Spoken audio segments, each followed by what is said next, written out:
Hey all my Crimsonites, and welcome to the Crimson Cure channel, where we embrace our femininity, increase our womanly value, and celebrate our brothers. So join me on our feminine journey to learn, heal, and grow.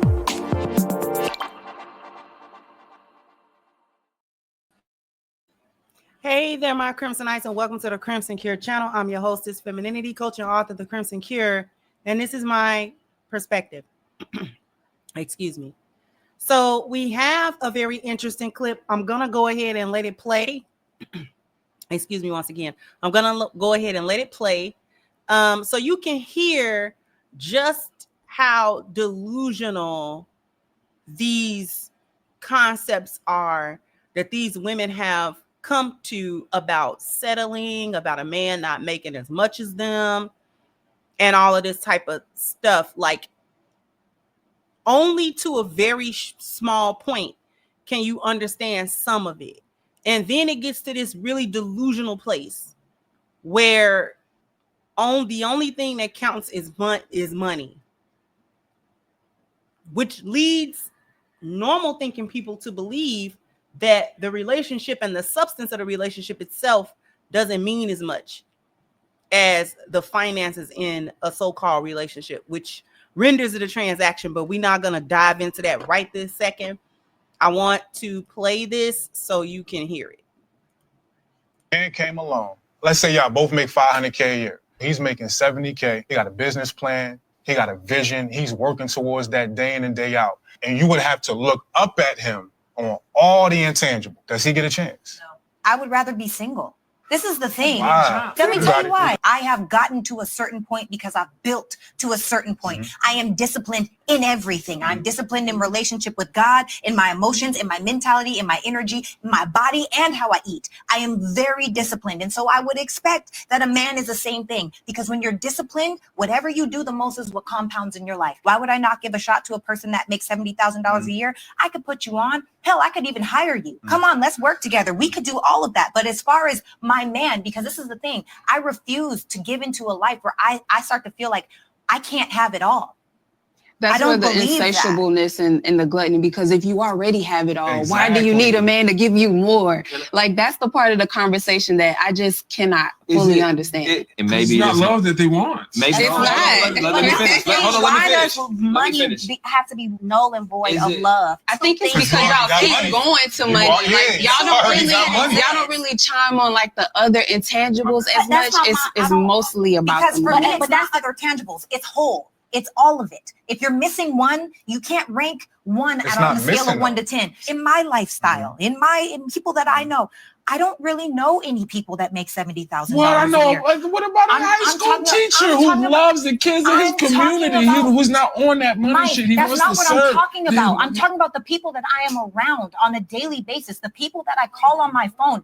It's different. So I will say my vantage point for what success looks like monetarily speaking is exponentially different than most people. I understand that. And I'm not here to wrong or shame the person that makes $70,000, because the truth is every single person deserves love. But like Tasia said, that's not going to happen with me, because I live in a space where I want to follow the leadership of my man. I want my man to make the decisions inside of my household. It's not about a dollar amount. It's not, no. Because he can lead in other ways. No, and with finances, you've got to lead the household. You can look. Money doesn't buy you happiness, but it buys you options. Exactly. This is the question. The question I want to ask in fairness.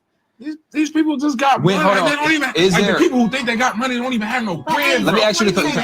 I disagree with you because I know the people.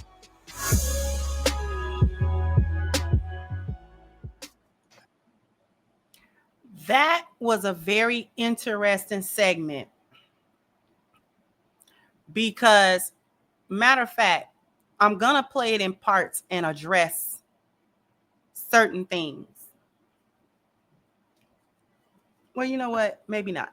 Maybe not. But here's the thing. It does always go back to money. If you have a man who has every quality, or just about every quality that you're actually looking for if you say you want a husband, if you say you want a marriage, if you say you want a leader, then that is not something that is exclusively happening with his finances. She's talking about, oh, it's not the part, it's everything as a whole. And you can't rank one out of the scale of 10. I got a scale of 10. I got a scale of 10. 1 through 10. If and I've said this ad nauseum. If 1 through 9 is being handled properly, 10 is coming. 10 is coming. And wealth is more than monetary riches as well. It is the comfortability of your finances. So a person that is doing 1 through 9, the way that they should be doing 1 through 9 should not also be struggling hand to mouth. There should be a comfortability in their living. You understand what I mean? Hopefully you understand where I'm going with that. Wealth is a combination of not only some comfortable finances, because everyone's not going to be some type of millionaire.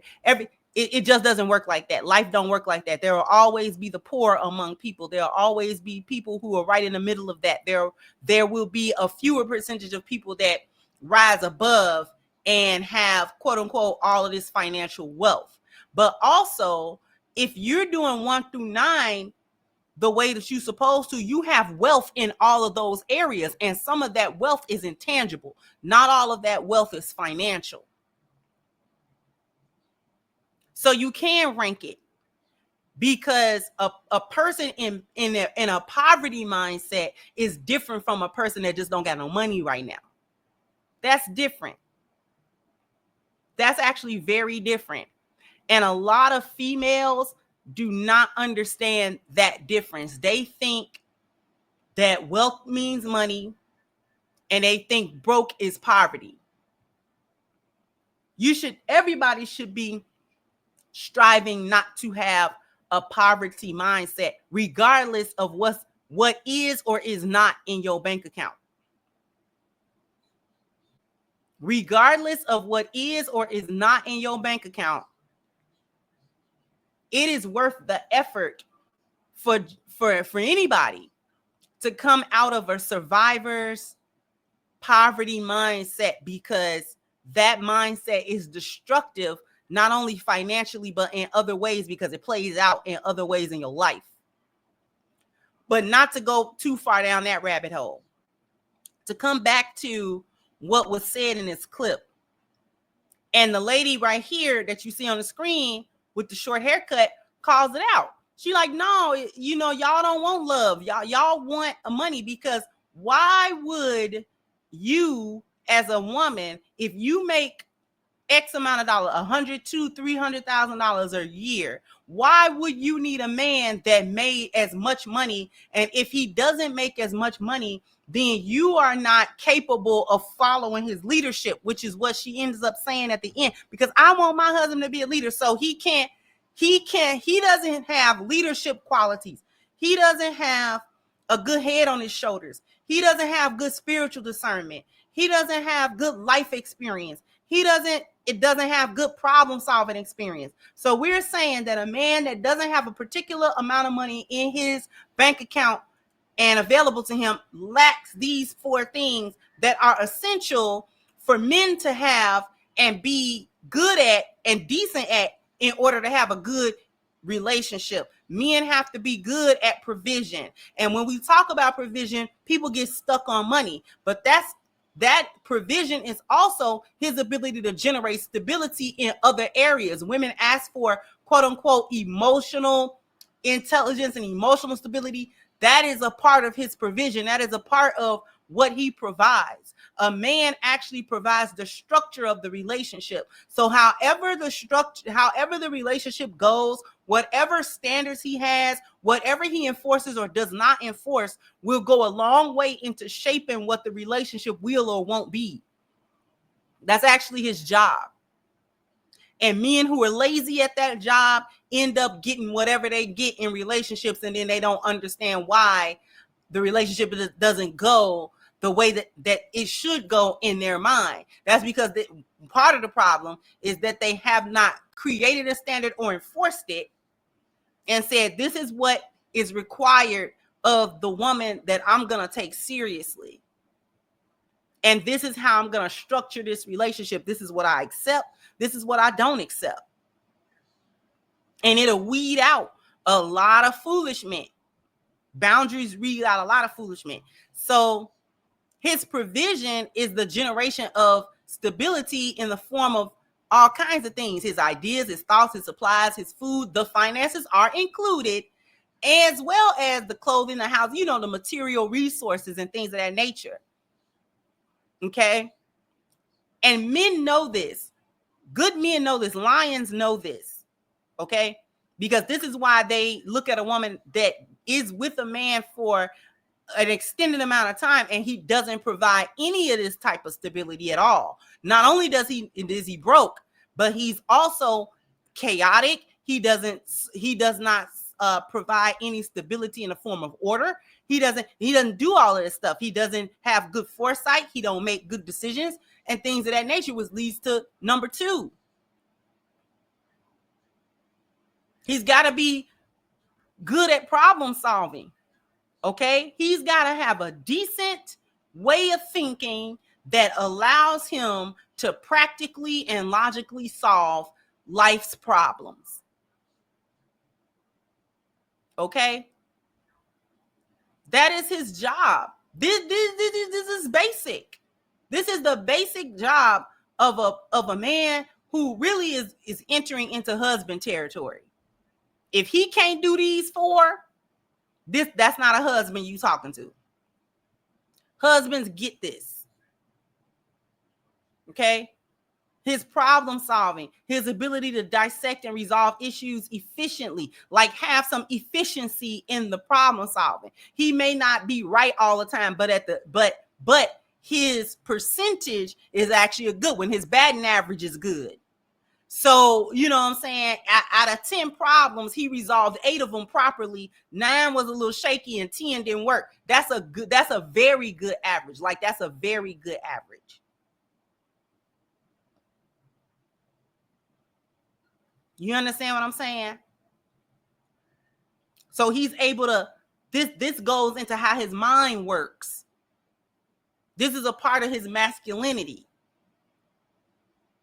Because he should have been solving his own problems. That's where they get the practice from. That's also part of why no one, quote unquote, comes to save men. Because I think men inherently understand that if you're a man in a constant state of needing someone to solve the problems for you, then you can't exercise that muscle. You gotta be able to figure some stuff out on your own. And to my understanding, men know this. They know that sometimes the best way to teach you how to solve a problem is to fail. Go out there and crap the bed. Go out there, do it. And it's not even that there aren't other men sometimes that have advice for younger men and say, okay, this is what you're supposed to do. This is what you look out for. And if those older men see them younger men not listening, that's when they be like, okay, well, do it. Do it your way. Do it your way. Because I already made the mistake. I already know. So maybe that's how you got to learn. So no, I'm not going to come save you. I'm not helping. Not helping because you don't get it. So you're going to have to fall on your face today. And then when you fall on your face, you get tired of falling on your face. You'll figure it out. You will definitely figure it out because you're going to get tired. And that's actually how men who are good at problem solving separate themselves from men who aren't. Because the men who are good at problem solving had to solve the problems. And sometimes they were good at it. Sometimes it was fine. Sometimes they struggled with that, but that actually helped them learn what to do or what not to do, what to look for, what to avoid. I already made that mistake. Whatever the mistake is, I already did that.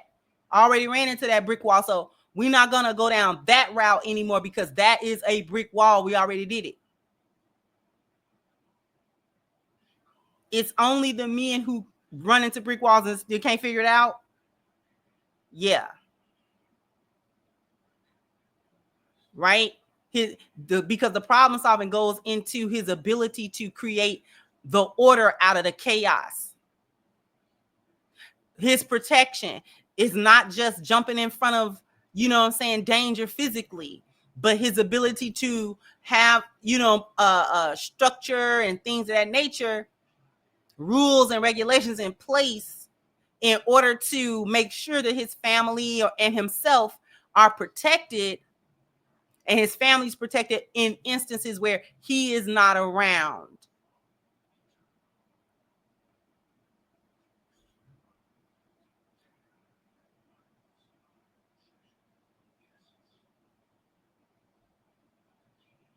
This is why it's important for his family to abide by what rules have been agreed upon in the family, because he's their protector. So he needs to be able to protect.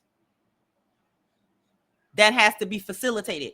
And finally, his procreation, which is not only his physical intimacy and the sex that's involved in a marriage, but also all the affection, all the communication and the talking and the, and the back rubs and the foot rubs and the, the pillow talking and all of that is intimacy. Even down to when you passing by, you smack your booty, that kind of thing. So this is what's going on here. Why would you negate a man who does these 4 things well just because he doesn't have a particular amount of money, or he only makes $70,000, which by the way is an above average. It's an above average annual salary, by the way.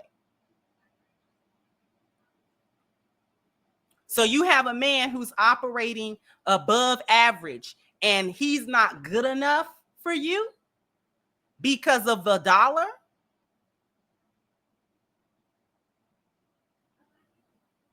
And this is where the foolishness comes in at. Kitty actually made a comment here that I thought was a decent comment. She said, I understand some parts, but I also hear some contradicting statements, which I agree. It's not about money, but then it go back to money. That's where the contradiction is at. This conversation gets us as a community nowhere. I'm only going to point out one thing. To say no to something because you want it all is the same as putting your desires over God's wisdom. Right? So when something doesn't look, quote unquote, the way we think it should look, is not showing up the way we imagined it to show up, that means it's not, that's something we shouldn't be doing. That's a lack of discernment on your part. 70K may sound unrealistic, and really it's not. It's actually more people than you think make an above average wage. When we start breaking it down per household or per capita, the number is more than you might think. But if a man is truly disciplined, he can multiply that amount, and that's the whole point. That's what I was talking about with the 10 life values, because if he's doing the rest of it, depending on the type of man he is, the wealth is not an issue. It's a non-issue. It's a non-issue. So if a man is making 70K a year, he's probably not in a poverty mindset. The likelihood is that he's not in a poverty mindset and that he is not, in a survival mode. He may be an employee, and not running a business or whatever or what have you, but you know what I mean? He was ambitious enough to not settle for a minimum wage somewhere. So he at least that much on his own, and saying, you know what, I'm not going to be settled with just the bare minimum getting by, the bare minimum to pay, the bare minimum. You know what I mean? That's not good enough for me. As a man, that's not good enough for me to be scraping bills and scraping the necessities in my life. Men want to be comfortable too. They don't want to always have to scrimp and scrape and just get by and not make ends meet and things like that. They want to be able to, you know what I'm saying, do the things that they want to do. And a lot of times those things take money. So he's trying to figure out a way to make some money. Most men are trying to figure out a way to make some money. So it said, but if a man is truly disciplined, he can multiply that amount. We as spouses don't have to build a man up financially. That's what they be so scared that they're gonna have to spend their little money and contribute their little money into a relationship because they automatically see it as I'm paying for him or I'm providing for him, which is crazy. And they don't like that because it's like, well, a man's supposed to be providing for me. But just like the lady with the short hair said, if you got it, why you worried about whether or not he can give it to you? You already have it. Do you not? So she says, we as spouses don't have to build a man up financially, but we can be a great sounding board to help him multiply. Because that's what we're supposed to be doing anyway. We're the multiplier. We're the multiplier. The women. Everything he give us, we make a mountain out of a molehill out of it. Okay? And we supposed to do that. We just supposed to do that in a positive way. So it would behoove us as wives to be good sounding boards, you know what I'm saying, to make sure he's getting some feedback from us about, you know, certain things that's going to help him make certain decisions and go in a certain way. And so we have to be careful bringing God into the conversation, basically when God ain't in it. You bringing God into something God ain't in. And he's not in it because you don't want him in it. We have to be careful with bringing God into these conversations. If we are also implying that we would resist God's leading if it doesn't look exactly the way we want it to. So if God tell us to move in this certain direction and he present a husband to you, and because that husband didn't come in this very specific package, now all of a sudden this ain't your husband, girl.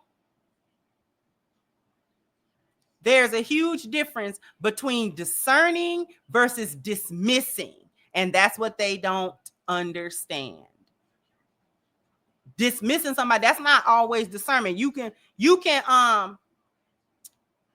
play yourself out of your own blessing being hard-headed.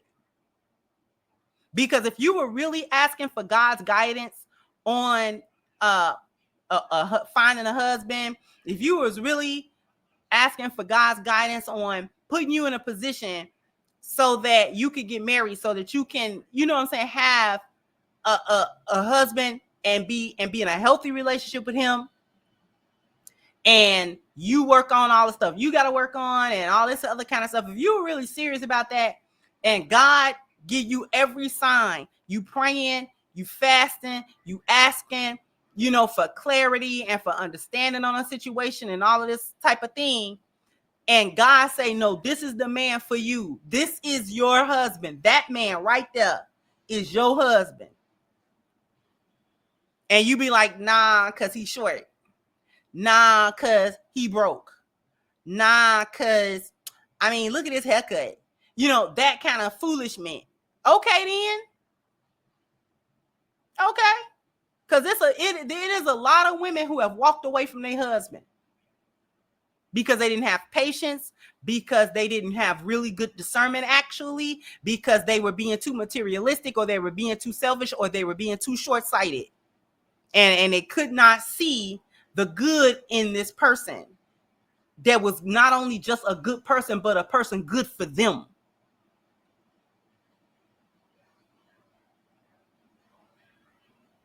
Oh, he too strict. You need that order. You need the order. Not every dude is a narc and every dude is trying to manipulate. Another thing before I wrap this up, they use the money thing. He got to have as much as me. in order to offer themselves the excuse as to why they don't have husbands and why they may never have a husband. So if they get too old and past a certain point and they never get married, they'll be able to lean back on, well, I never did find a man that made X amount of money. And then these types of women trip me out because she's not the only one to say this. There have been many women over the internet that have, when they bring up this financial argument, they always, all the men they know are wealthy men, these alpha men, but they can't never get them men. Why is it that you consistently rub elbows with these type of men? You're always in the vicinity of these kinds of men, but you can't actually get one of them kind of men. That's the question. That's the question that I ask. If you've been around, if you've been, you know what I'm saying, so you surrounded by the very men that you're saying qualify for you and that you would submit to and you would be in a marriage with, and you know what I'm saying, he'd be able to tell you what to do and this, that, and the third. You're surrounded by those men, yet you don't have one of those men. One of them, all them men ain't taken. You ain't got one of them. You don't got one of the men? Like, stop it. Jump down in the comment section. Let me know what you think. Like, share, subscribe to the channel if you have not. Once again, I'm your host, The Crimson Cure, and this was my perspective. Bye-bye, Crimsonites.